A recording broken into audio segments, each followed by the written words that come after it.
But yeah.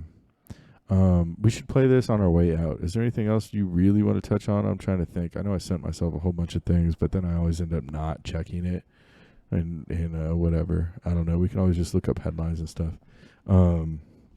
Let's just see. What were some of the? Let's do some. We'll call this roll call. Let's do a roll call on some of the headlines I sent myself since we last recorded. This guy Abdul Latif Nasser was released from Guantanamo Bay after 19 years without charge. That happened recently. That's some bullshit. That's an important thing to bring attention to.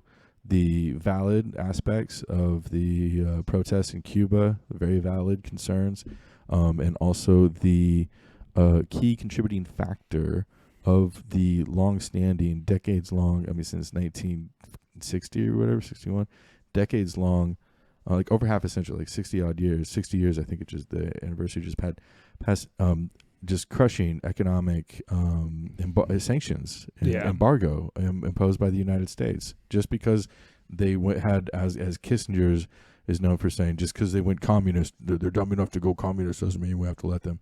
That's a motherfucker. I wouldn't lose any sleep if he wasn't around anymore. Is he still alive? Yeah, dude, can you believe that shit? How is he? He outlasted Donald Rumsfeld? Yeah, bro. Same era too. Cheney, Rumsfeld, Kissinger all worked together with Nixon in the 70s. I felt like Rumsfeld was younger than them, though. He was. Not a lot, but he was. Kissinger's old as fuck, dude. I think Rumsfeld was in his 80s and Kissinger is in his 90s. I think it's like a 12-year difference there. I don't know. Who fucking cares? Fuck those guys as far as I'm concerned. I mean, I don't like to wish ill on anybody, but like I said, I wouldn't feel bad. I would not be the crying. people who have fed bodies to the military-industrial complex are not... Are you kidding? I mean, they're just disgusting. I mean, shit humans, as I like to say. But anyways, yeah, I wouldn't feel bad in the least if they weren't around anymore. But yeah, Rumsfeld died. That happened too.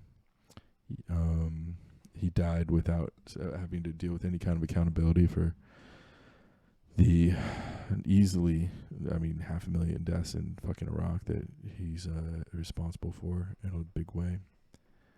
Scumbag human. All right. I found out recently this guy passed away. I forget what his name is, but he was in a bunch of like reggae bands, and then he was in this band too, which was like a skinhead oi band with black dudes. Kind of cool. Like OG skin.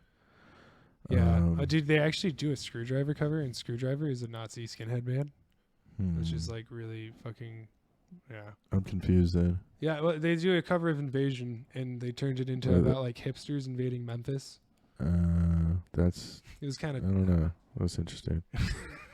The infrastructure deal, that's a big deal. Had an interesting text conversation with my homie, old homie, who was kind of like, he sent me a link like celebrating it. I was like, yeah, that's cool, but basically I was like, but it doesn't really do much to shift similar to the New Deal. It's long overdue, too little too late, as good as positive as a lot of it is. Too little too late, and it was still, acknowledging if they can get it passed even without any kind of major compromises. It's a good proposal, et cetera, but too little too late in a lot of ways, and also similar to the New Deal and other, social welfare programs in this country, doesn't really do much to shift the structural inequities and sort of longstanding injustices that these types of infrastructure bills are trying to mitigate the consequences of. So it's like, yeah, sure, but let's keep pushing.